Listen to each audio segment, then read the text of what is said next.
앞선 강의에서는 아트캠에서 어떻게 모델링을 생성하는지 살펴보았습니다.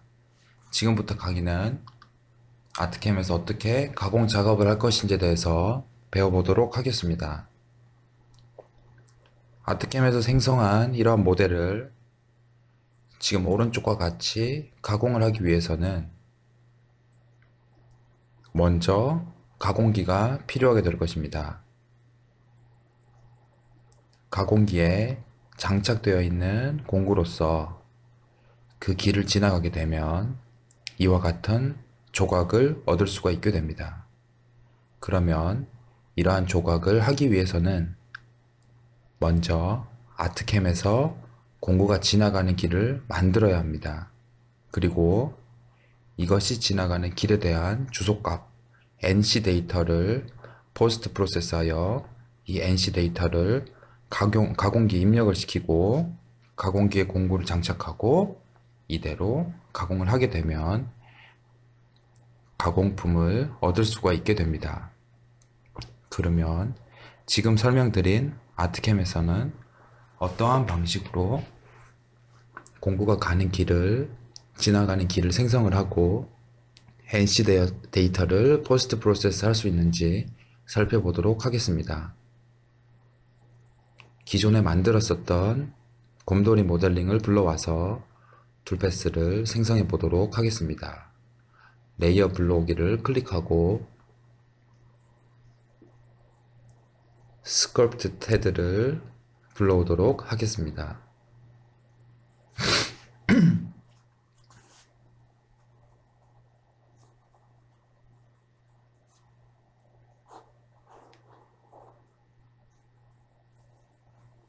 이와 같이 아트캠에서 생성된 릴리프를 가공을 하는 작업에 대해서 배워보도록 하겠습니다. 가공을 하기 위해서 툴패스 관련된 메뉴들을 화면에 띄우도록 하겠습니다. 프로젝트에 보면 툴패스 메뉴가 있는데 이 툴패스 메뉴를 선택하게 되면 아래에 툴패스에 관련된 작업을 할 수 있는 기능들이 이와 같이 아이콘들이 뜨게 됩니다. 먼저 가공을 하기 위해서는 지금 곰돌이를 깎을 소재가 필요하게 됩니다. 소재를 설정하는 작업은 툴패스 작업에 소재 설정이라는 기능을 선택하여서 소재를 설정할 수 있습니다. 이제 소재의 두께를 모델 두께보다 더 두꺼워야 합니다. 그래야지 모델을 전부 가공할 수 있기 때문에 모델 두께보다 약간 두껍게 6mm 이상의 소재를 사용하고 여기서 그 값을 똑같이 아트캠에서 똑같이 설정을 하도록 합니다. 그리고 Z 원점에 대해서 하단에 설정을 할 것인지 상단에 설정할 것인지 정의하게 됩니다. 다음으로 소재에서 6mm 소재에서 5.115mm의 모델을 어디에 넣을 것인지 어디에 위치시킬 것인지를 설정해 줄 수 있습니다. 모델을 바닥에 딱 맞게 가공하기 위해서는 이와 같이 하단에 소재의 하단에 위치시키면 됩니다. 확인을 눌러서 소재 설정을 마치겠습니다. ISO 방향에서 바라보게 되면 이와 같이 투명한 색상으로 소재에 대해서 3D 화면에서 확인할 수 있습니다.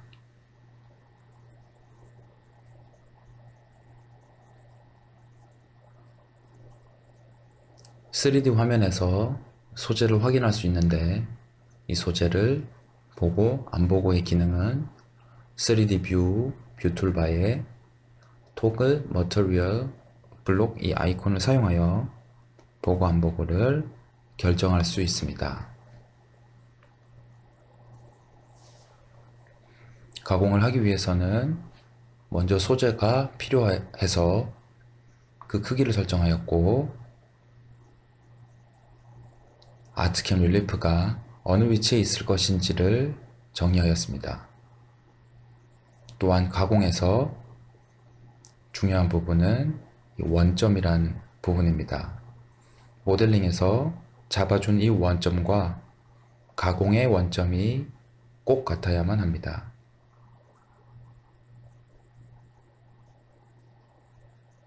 보시면 모델링에서 잡아준 원점과 그리고 기계에서 잡았을 때 기계에서 여기가 0점이다 라고 설정하는 이 부분에 대해서 기계와 동일하게 설정해야지 공구가 제대로 된 방향으로 제대로 된 위치에서 가공하게 됩니다.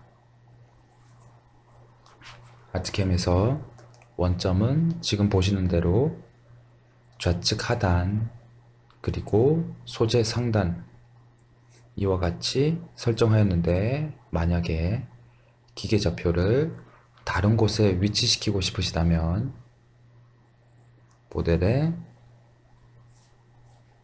모델 사이즈 설정에서 다시 한번 그 위치를 설정해 주실 수 있습니다.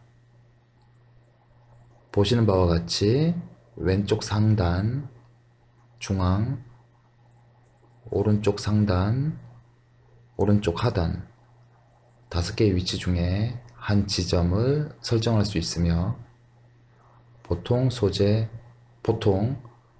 원점으로 많이 잡는 가운데로 잡도록 하겠습니다. 그래서 XY의 위치는 소재 중앙으로 놓도록 하고 Z 원점은 소재 상단에 놓도록 하겠습니다.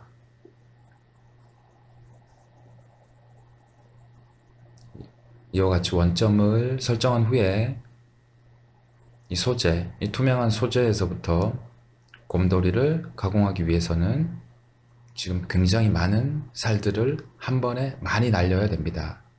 이 투명한 부분의 살들을 전부 다 날려야 됩니다. 이렇게 먼저 소재에 많은 살들을 가공하는 툴패스 방법을 3D 툴패스의 Z레벨 황석 툴패스를 이용합니다. 여러 층의 툴패스를 가는 길을 생성하여서 이 많은 살들을 한 번에 가공할 수 있습니다. 황석 툴패스 옵션을 살펴보게 되면 맨 처음 릴리프에 대한 정보값이 있습니다.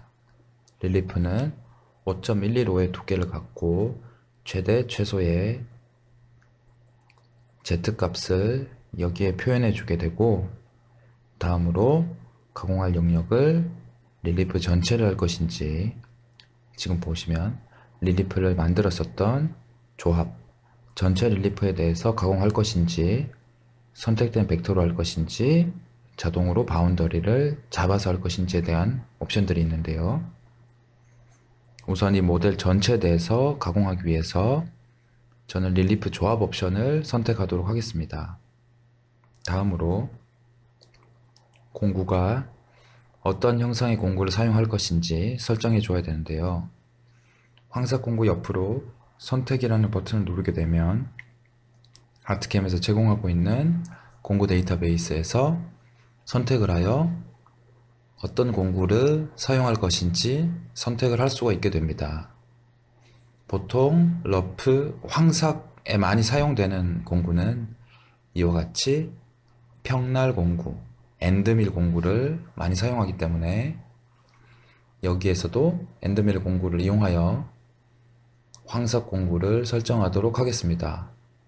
이 모델이 큰 모델이 아니기 때문에 엔드밀 6mm, 6파이 정도 엔드밀이면 충분합니다. 엔드밀 6mm를 선택하고 아래쪽에 있는 선택 버튼을 누르게 되면 황석 공구가 6mm 엔드밀로 정의되게 됩니다.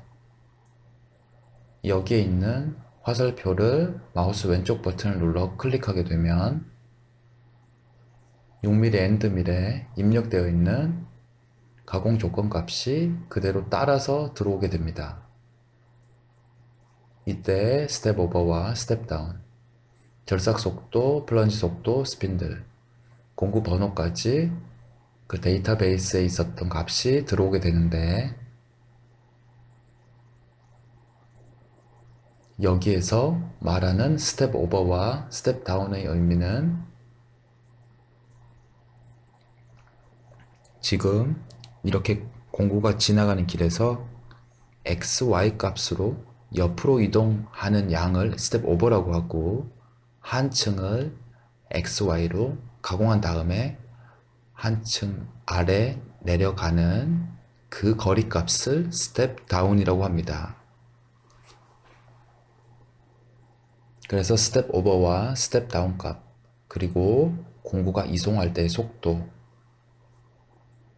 플런지 속도 같은 경우는 공구가 소재 진입을 할 때의 속도인데요.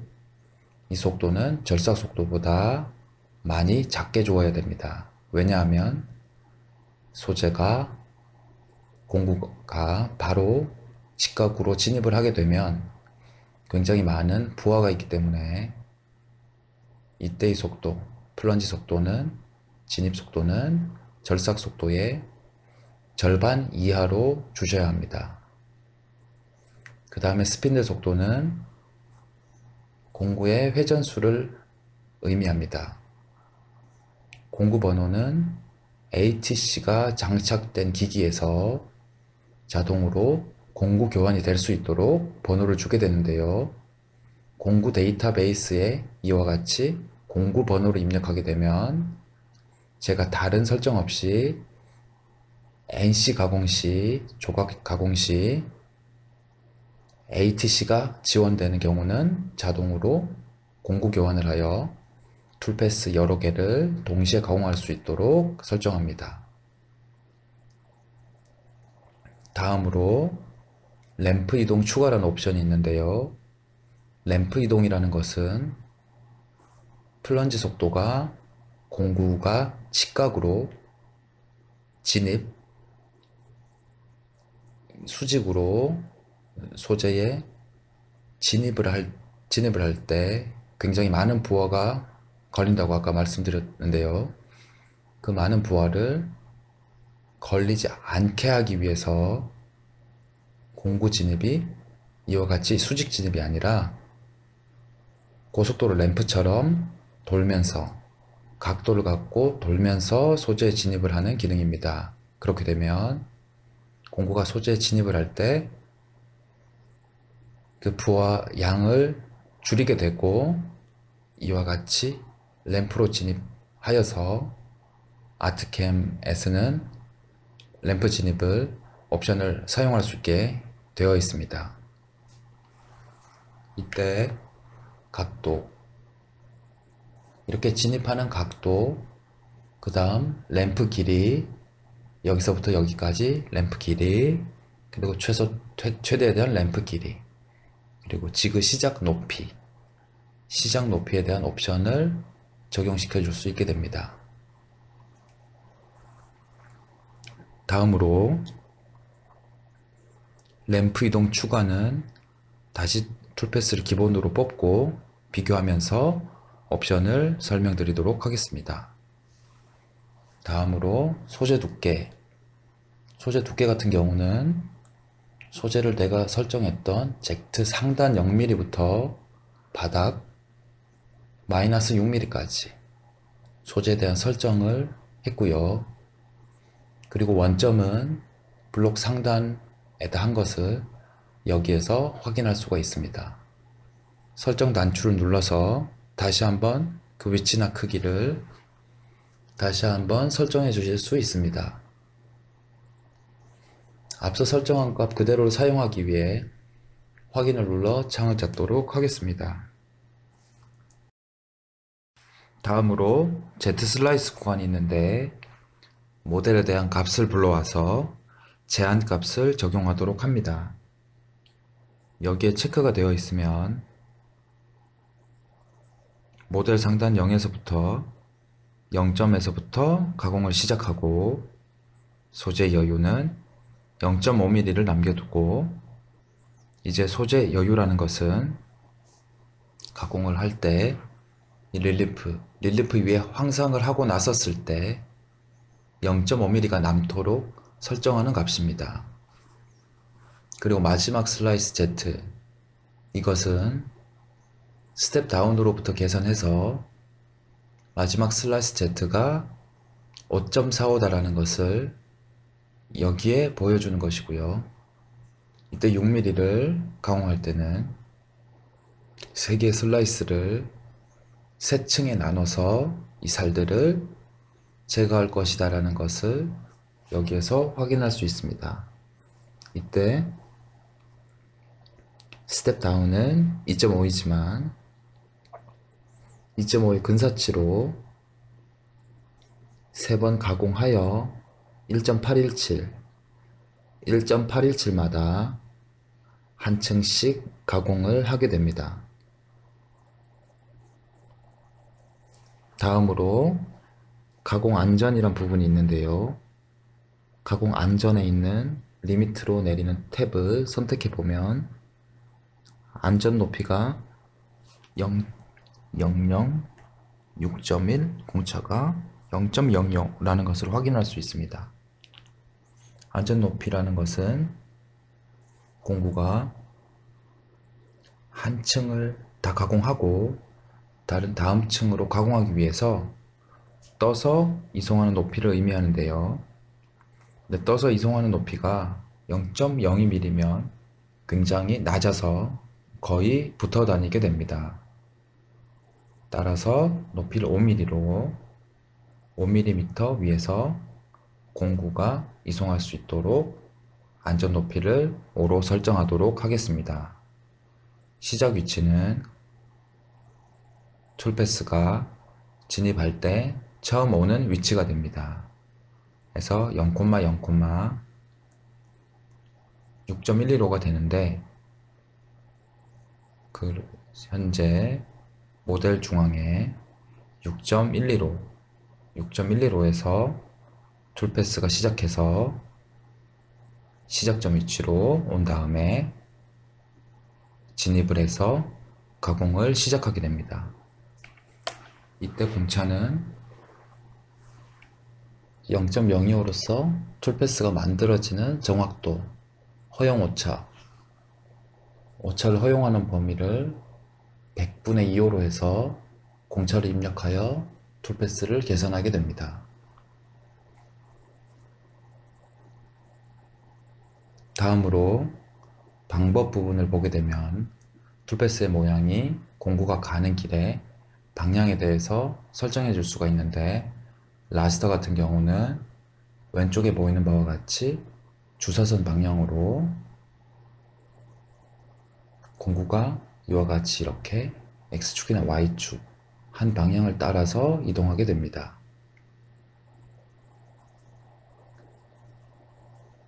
옵셋의 경우는 지금 보이는 이 모양과 같이 블럭을 옵셋하여 툴패스를 만들게 되는데, 여기에서는 이렇게 사각형을 그리고 공구가 다시 한번 사각형의 모양으로 옵셋이 되면서 이와 같은 방향으로 소재를 가공하게 됩니다. 이런 모양의 툴패스를 옵셋 툴패스라고 합니다. 그래서 라스터 모양의 툴패스를 낼 것인지 옵셋 모양의 툴패스를 낼 것인지에 대해서 설정을 해줄 수 있습니다. 라스터의 경우 그 각도를 방금 제가 그린 것처럼 0도로 할 수도 있고, 각도에 대해서 다시 지정하여 라스터 툴패스를 적용할 수도 있습니다. 이제 지금까지 광석 툴패스 옵션들에 대해서 전반적인 내용에 대해 살펴보았고, 지금 이 옵션으로 개선을 눌러서 어떤 툴패스가 생성이 되는지 확인해 보도록 하겠습니다. 보시는 것처럼 주사선 방향으로 툴패스가 만들어졌고, 옆으로 스텝 오브를 가지고 이동을 하면서 아래층으로 내려가면서 가공을 하고 있습니다. 또한 한 층을 다 가공하고 난 다음에는 안전 높이 5mm만큼 올라가서 급속으로 이송을 하고 다시 진입을 하여 툴패스를 가공하게 됩니다.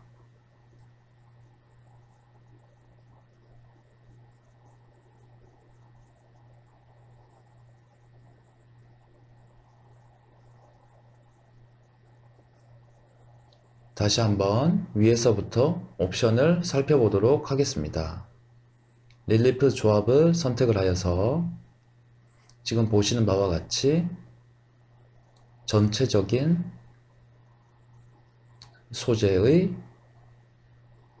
소재를 가공할 수 있는 툴패스가 생성이 되었고요. 소재 필요 없는 부분에 대해서 가공할 수 있도록 이와 같이 툴패스가 생성이 되었습니다. 황삭 툴패스 옵션 중 옵셋 툴패스는 선택하여 옵셋 툴패스는 어떤 형식으로 툴패스가 출력되는지 보도록 하겠습니다.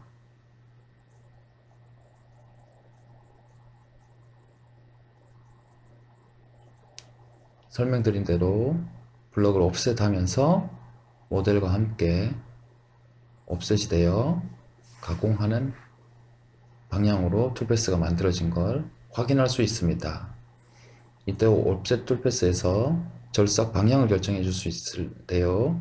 절삭 방향은 거의 모든 가공 방향이 하향을 사용하고 있으므로 하향을 선택하도록 하고 스타트 프롬은 어디서부터 시작할지 지정을 할 수 있는데요. 바깥쪽에서 안쪽으로 할 것인지 안쪽에서 바깥쪽으로 진입할 것인지를 설정을 하여 툴패스를 생성할 수 있습니다. 다음으로 램프 이동 추가 옵션에 대해서 살펴보도록 하겠습니다. 지금 공구가 진입하는 이 라인은 하늘색으로 표시가 되어 있고요. 공구가 수직으로 이와 같이 소재에 진입하게 됩니다. 앞서 설명드린 바와 같이 공구가 수직으로 진입하게 되면 공구가 이렇게 생겼을 때 공구의 날은 이 옆쪽에만 있고 아래쪽에는 공구 날이 없습니다. 그래서 내리 누를 때 부하가 많이 걸리게 되기 때문에 램프 이동 황삭에서는 램프를 이용하여 진입하여 부하를 줄여줄 수 있게 됩니다. 그럼 이 하늘색 구간에 대해서 램프를 추가하여 툴패스를 계산해 보겠습니다.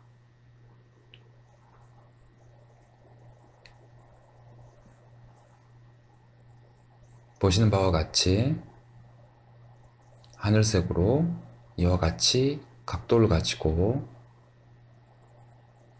진입을 하여서 공구가 소재 진입할 때 부하를 줄여서 가공을 할 수 있도록 램프를 적용할 수 있습니다. 지금까지 황삭 옵션에 대해서 살펴보았는데요.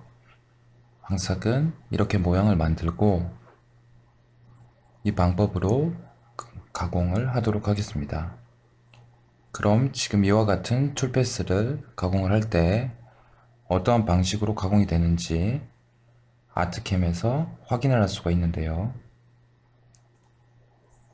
툴패스 메뉴를 누르게 되면 시뮬레이션 기능에서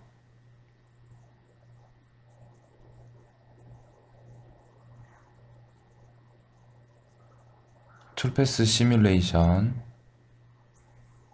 단추를 선택하고 툴패스 시뮬레이션 버튼을 클릭하게 되면 보시는 것처럼 이와 같이 가공이 되는 것을 확인할 수 있습니다. 가공이 된 후의 모습을 이와 같이 확인할 수 있습니다.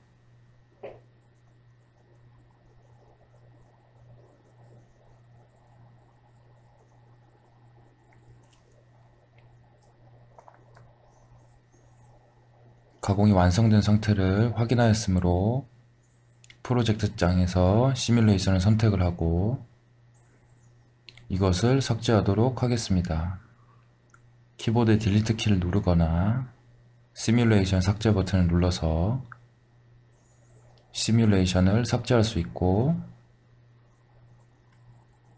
보통 가공은 살을 다 걷어내는, 필요 없는 부분을 걷어내는 황삭 다음에 일정하게 살을 남겨두는 중삭, 그리고 모델링 그대로 깎아줄 수 있는 정삭 툴패스를 내는 게 보통 툴패스입니다. 그래서 다음으로 중삭 툴패스를 생성해 보도록 하겠습니다. 중삭 툴패스는 정삭 툴패스를 가공하기 전에 릴리프에 가공 모델의 일정한 양의 살을 남게 하기 위해서 모델을 따라가는 툴패스를 의미하는데요. 그래서 툴패스 메뉴 중에 릴리프를 통한 툴패스 생성, 정삭 툴패스 방법으로 중삭을 생성을 해보겠습니다. 릴리프 가공, 이 툴패스를 살펴보게 되면 처음 마찬가지로 전체 릴리프를 가공할 것인지 자동으로 영역을 설정할 것인지 사용자가 직접 원하는 영역을 선택하여 그 영역만 툴패스를 낼 것인지 그 가공할 수 있는 영역에 대한 선택 옵션들이 있습니다. 전체 영역의 툴패스를 계산하기 위해서 전체 릴리프를 선택하도록 하겠습니다.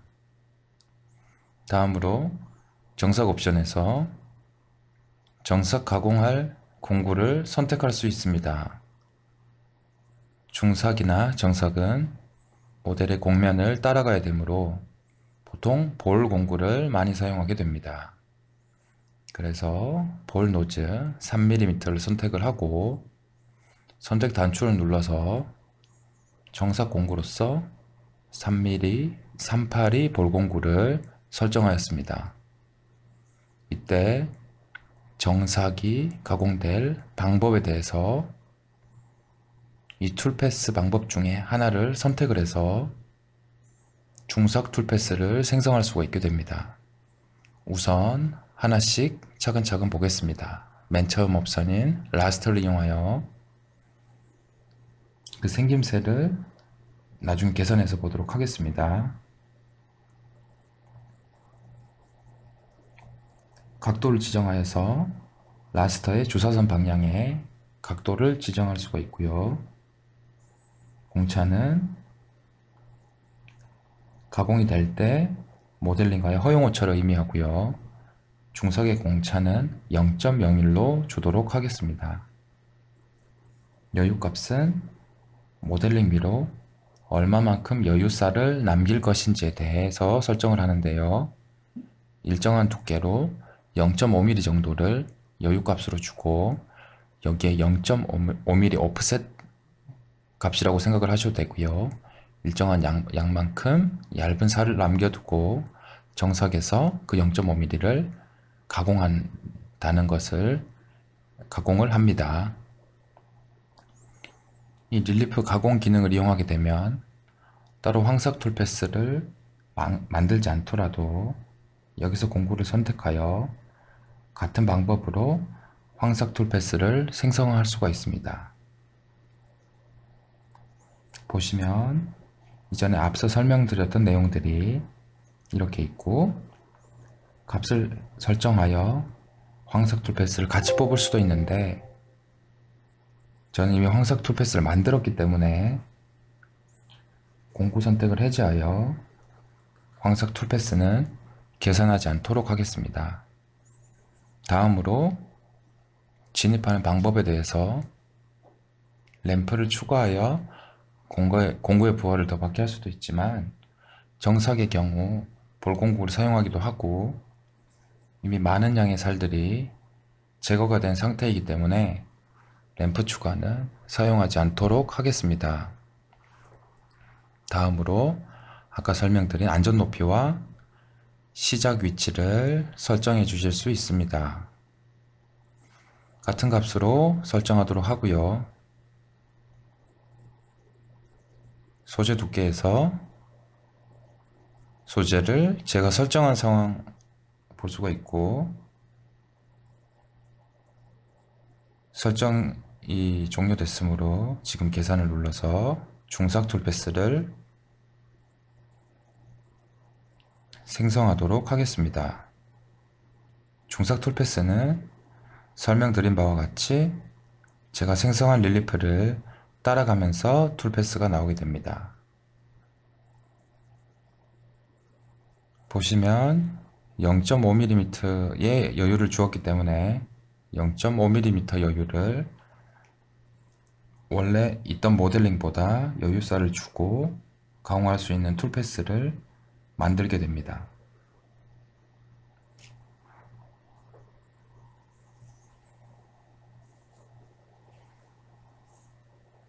그러면 다른 툴패스의 모형들에 대해서도 하나씩 살펴보도록 하겠습니다. 정삭 옵션에서 각도가 0도일 때는 X축 방향으로 가게 되고 90을 설정하게 되면 지금 보시는 바와 같이 Y축으로 가공을 하게 됩니다.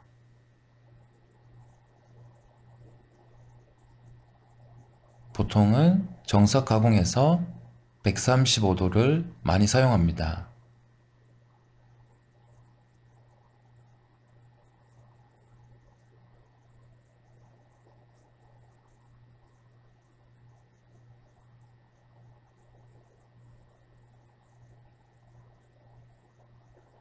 다른 정삭 옵션들을 또 한번 살펴보면 라스터 클래식 두 개가 같이 있는 것을 확인할 수 있습니다. 같은 이름의 툴패스가 있는 것을 확인할 수 있는데요. 왼쪽에 툴패스 미리 모으기 모양 또한 같습니다. 이것은 라스터 클래식은 아트캠에서 예전에 라스터를 계산하는 방식인데요.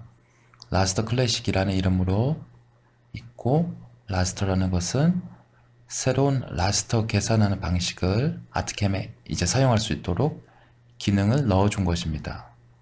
그러나 이제 결과가 똑같기 때문에 최근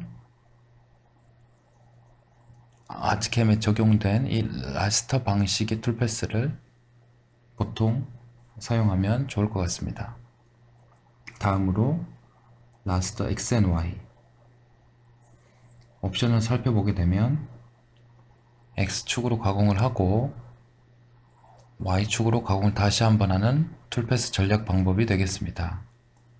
각도를 0으로 하고 지금 계산을 눌러서 툴패스를 생성해 보도록 하겠습니다. 보시는 바와 같이 X축으로 가공한 다음에 다시 Y축으로 가공을 두 번 하게 됩니다. 이와 같이 라스터를 두 번 가공하는 이유는 보통 경사가 급한 구간에서 지금 여기와 같이 툴패스 구간이 많이 늘어져서 그 사이가 벌어지게 되어 다시 수직된 방향으로 가공을 하여 그 살들을 제거하기 위해서 이와 같은 방법으로 가공을 하기도 합니다. 라스터 X&Y 밑에도 마찬가지로 라스터 X&Y 클래식이 있는데 방금 설명서로 드렸던 내용으로 이전 내용 방식이기 때문에 라스터 X&Y를 사용하여 툴패스를 내시면 될 것 같습니다. 다음으로 나사선 가공 방식이 있습니다. 미리 보기에서 보이는 것처럼 나사선으로 툴패스를 만들게 됩니다. 지금 계산을 눌러서 그 툴패스 모양을 살펴보면 보시는 것처럼 중앙에서 시작해서 나사선으로 가공을 할 수 있게 공구가 지나가는 길을 만듭니다. 다음으로는 박스 안의 나사선. 지금 나사선 같은 경우는 소재 안쪽으로 정원이 되는 크기까지만 가공을 하는데 박스 안의 나사선 같은 경우는 소재를 모두 다 가공할 수 있는 툴패스를 만들 수 있습니다. 지금 계산을 눌러서 툴패스 모형을 확인하도록 하겠습니다. 보시는 것처럼 박스 모드를 가공할 수 있는 툴패스를 생성하였습니다. 다음으로 스파이럴 옵션을 사용하게 되면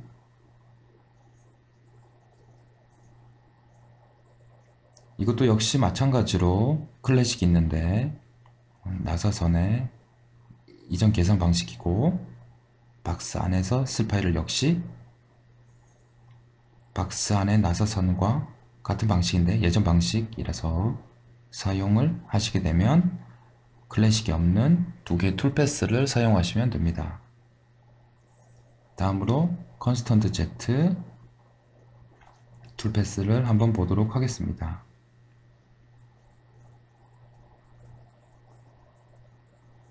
컨스턴트 Z 툴패스 같은 경우는 같은 높이를 이와 같이 이어서 툴패스를 생성하여서 경사가 급격한 구간에 릴리프가 있을 때 사용하면 좋은 툴패스 전략입니다. 다음으로 3D 오프셋 툴패스를 보겠습니다. 3D 오프셋 같은 경우는 이 모델을 오프셋을 하여 그것을 가공할 수 있는 툴패스를 만들게 됩니다. 이와 같은 가공 경로로 이 곰돌이를 가공할 수 있게 툴패스 경로를 생성하게 됩니다. 다음으로 오프셋 스파이럴 옵션을 선택하게 되면 지금 이 3D 오프셋은 모델을 계속 오프셋을 하면서 옆으로 떠서 이동을 하게 되는데, 같은 방법이지만 스파이럴로 오프셋을 하면서 가기 때문에 지금 선택한 3D 스파이럴은 뜨는 구간이 좀 더 적게 생성될 것입니다. 계산을 눌러서 툴패스 모양을 살펴보면 모양은 3D 오프셋 모양과 비슷하지만 뜨는 구간 없이 나사선으로 이렇게 스파이럴 가공을 진행하게 됩니다. 지금 이것처럼 여유값을 0.5mm를 주어서 릴리프 가공해서 정삭 툴패스로 중삭 가공을 할 수 있습니다. 다음으로 정삭 가공을 만들기 위해서 정삭 공구를 선택하도록 하겠습니다. 선택해서 정삭은 조금 더 작은 공구 볼 노즈 1.5mm를 선택을 하고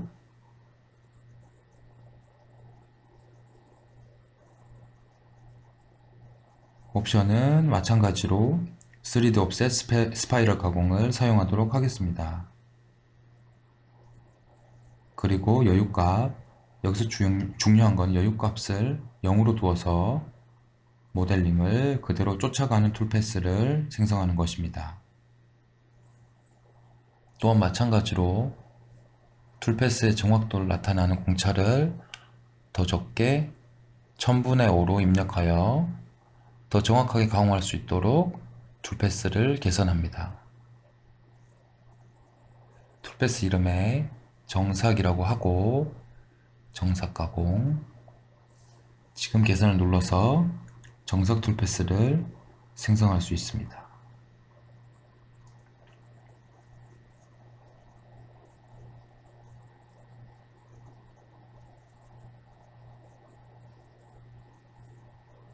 지금 프로젝트 창에 보면 릴리프 가공, 만들었었던 중삭 가공과 정삭 가공이 같이 모여서 전구의 불이 두 개가 다 켜져 있는 것을 볼 수 있는데요.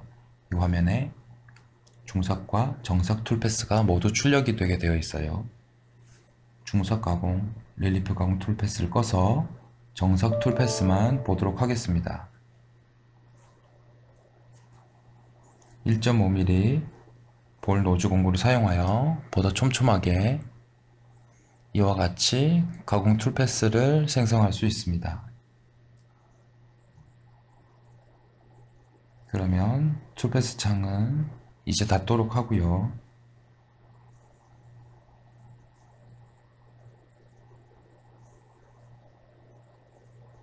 이렇게 생성한 툴패스가 어떻게 가공이 되는지 시뮬레이션을 통해서 확인해 보도록 하겠습니다. 황삭을 먼저 선택한 후에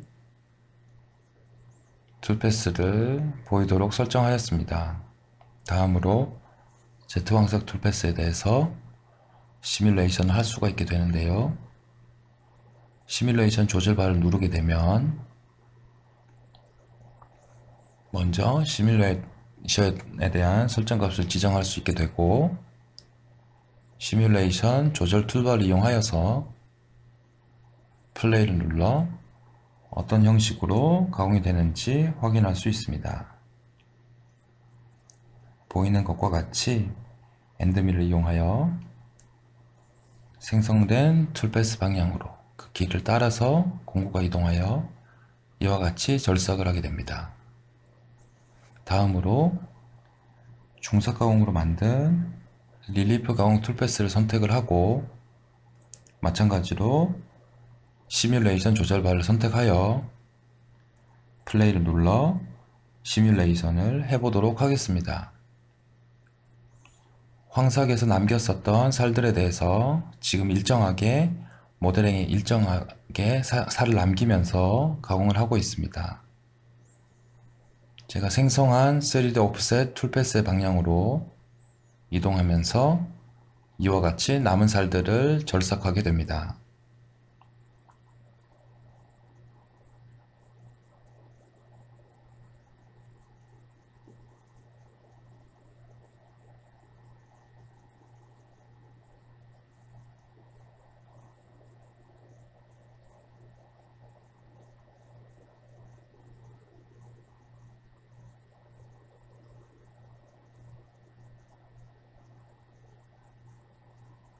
다음으로 정삭 툴패스를 선택하고 시뮬레이션을 진행해 보도록 하겠습니다. 좀 더 작은 공구로 중삭에서 남겨놓았던 0.5mm의 여유살을 가공하면서 지금 가공이 진행되고 있는 것을 볼 수 있습니다. 이와 같이 아트캠은 릴리프를 만들고 그것을 가공할 수 있는 툴패스를 생성할 수 있습니다. 또한 이렇게 만든 여러 가지 툴패스들을 시뮬레이션을 통해서 어떻게 가공이 되는지 그 형상을 볼 수가 있습니다. 좀 더 빠르게 가공하기 위해서 시뮬레이션 조절에 빠르게 단추를 눌러보도록 하겠습니다. 정삭 가공을 다 한 모습인데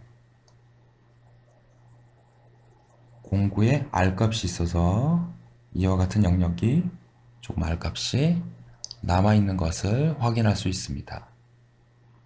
이러한 부분들에 대해서는 다음 강의 때 잔삭 기능을 이용하여 툴패스를 생성하고 이 남은 살들을 가공하여서 제거하도록 하겠습니다. 감사합니다.